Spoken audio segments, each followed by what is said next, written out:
aming 10-year-old daughter. Denise is 10, Debbie's 11. And si Denise, whenever she sings, sometimes sinita ko yun nung bata-bata pa yun, Pastor. Yung sabi sa kanya, Denise, why don't you sing during the song? I mean, you just sing at the end. I say, I need to hear your voice during the song. Alam mo, sabi sa akin, matali ng bata eh, Dad, the ending is so high, I need to prepare my voice. So minsan niya, nakahawak ng microphone pero walang sinasabi. Naghahanda na siya sa taas. Medyo mataas nga, ano, Pastor? Yan po ang aming soprano. Kita niyo, ano? Tama na yung gold, nasa langit. Mataas sa langit. Alam niyo, sa Tampa kami, Pastor, Tampa, Florida, we were in a church there, at nasa bulletin nila, this was back in 2005 or 2006, nakalagay doon, the Von Trapp family of the Philippines. If you know the Von Trapp family, ito yung The Hills Are Alive, di ba? With the Sound of Music, di ba? Alam niyo yan, you know? And sabi ko lang, nung nakita ko sa bulletin niya, sabi ko, I object to this because the Von Trapp family has 7 kids, we only have 2. So we have to work for 5 more. Mas mahirap yun. Yeah, I know. Mas mahirap yun. But God has given us 2 girls and who love the Lord, love to serve the Lord, and love to sing. In fact, when we came, we've been singing that Tika family song since they were 3 and 4.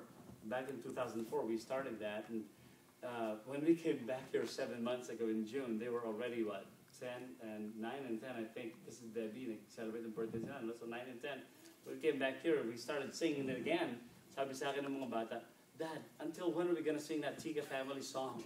You know? I mean, we're old. We go, guess what? We're going to sing that until you're 40. Until you want to sing for God, di ba? Kakatahin natin yan, no? Umuugod-ugod ka na, Tika family ka pa rin song. But sabi ko, I'd like people to remember one thing with this family, a family who serves the Lord and who loves the Lord. Amen. At alam niyo po kung bakit meron kaming ganong klase ng passion for God is not, I didn't invent this. This all came about way before me. Panahon pa po ng lolo ko sa Tika side, sa father's side. When he gave him his life to the Lord back in the 1930s, sinabi po niya, taga-Tanay ito taga-Tanay Rizal. Sabi niya, Lord, I promise you that I will be a pastor. He started the First Baptist Church in Tanay, sa Rizal. Nakakatawa yung lolo ko yun, ang tawag nila si Bertong Kaligtasan, na tawag eh. His name is Heriberto, Kaligtasan is salvation. So he's called Bertong Salvation or Heriberto Salvation because he always ran for office, yung mga councilor, yung barangay captain. He never won.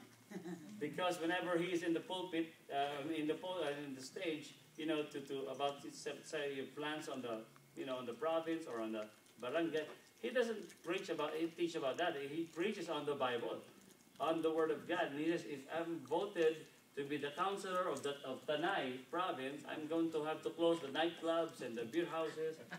Well, hindi talaga mananalo. Yeah. Talo. Malaki pera doon. Malaki pera doon. Talo yung mga sugal, papasara niya lahat eh. But he just run for office only for one reason, just for people to hear him preach the gospel. Alam niya, na-ostracize siya, na-persecute yan, at na-palayas pa yan ng mga magulang niya, both my grandfather and my grandmother. But, you know, they were, at that time, investing.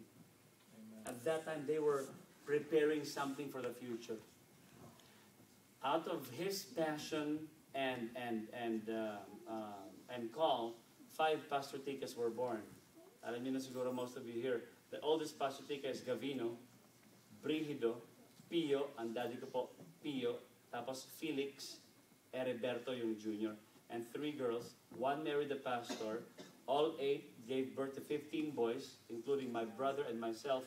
Pastor po kami lahat sa Philippines. I now have 2 nephews that are also preaching. So 4 generations of Tikas, preachers and pastors and missionaries. My grandfather died in 1980. I was 8 years old. He never saw the time that I brought my family to the States and we sang, we had the church. No, he never saw that time. But I'm going to tell you this. I'm sure that he knows right now that what he has invested years and years and years ago, up to this moment, is having a return of that investment. That's right. Sabi ng Bible yun eh, lay not for yourselves treasures on earth, where moth and dust corrupt. Lay for yourselves treasures in. Ang sinasabi, mag-invest ka sa langit. mag-invest ka dun sa may eternal dividend, may eternal value. You know why? When you invest something eternally with eternal value, it will outlive your life. You will be long gone, but that investment with your children, with the church, with how you see outreach and mission and everything, ang sabihin ko sa inyo, matagal na tayong patay, tuloy-tuloy pa rin yun. Because of your investment. God will honor your investment. Pastor Pio, my dad, and my mom should have been with us tonight.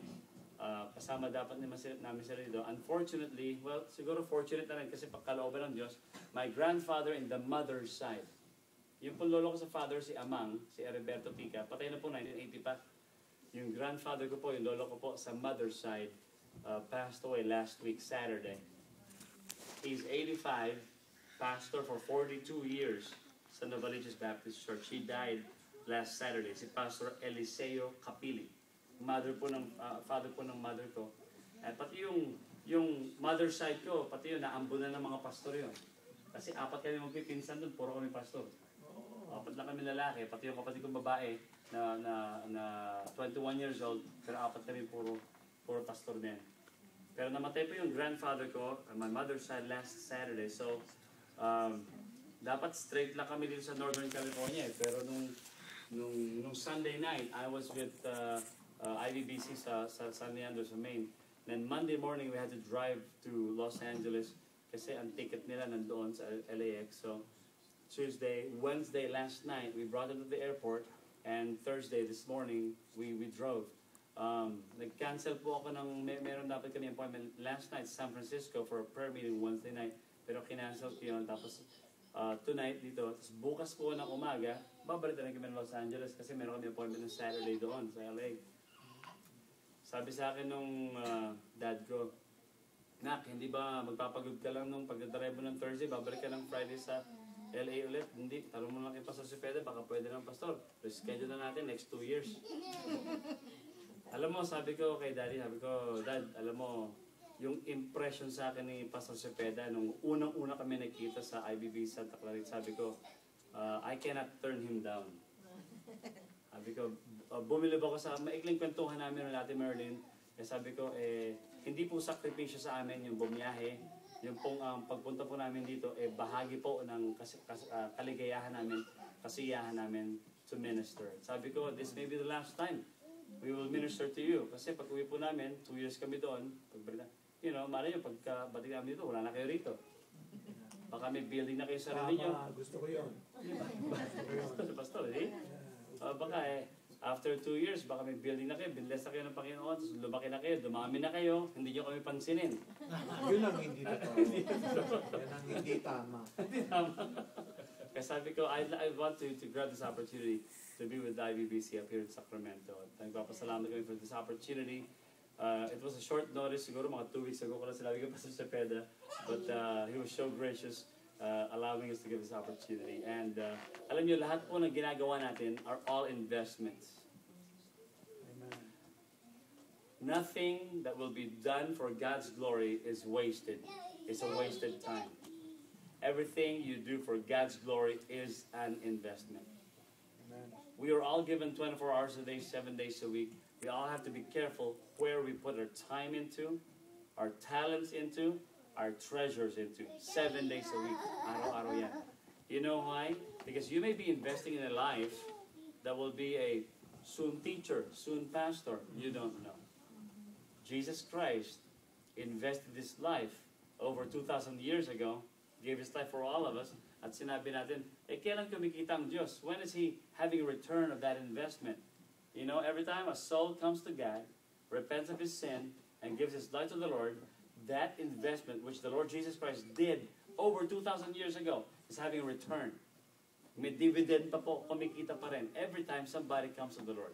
Amen. Yun ang ibig sabihin ng investment. That every time you invest something for the Lord, hindi po nababaliwala. You just don't know how the Holy Spirit will touch that person's hearts in what you say, what you do, what you give out. I would like to sing a song about that investment which Jesus Christ has done for all of us. And because of that investment, alam niyo nangyari? He didn't only die for us, He lived. And because He lives, we can face tomorrow. Amen.